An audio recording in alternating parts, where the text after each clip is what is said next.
pewnego swojej dziewczynie oświadczyć chciałem się.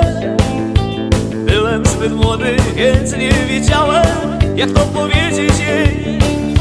Długo chodziłem, długo czekałem, zastanawiałem się. Bukiet z tych kwiatów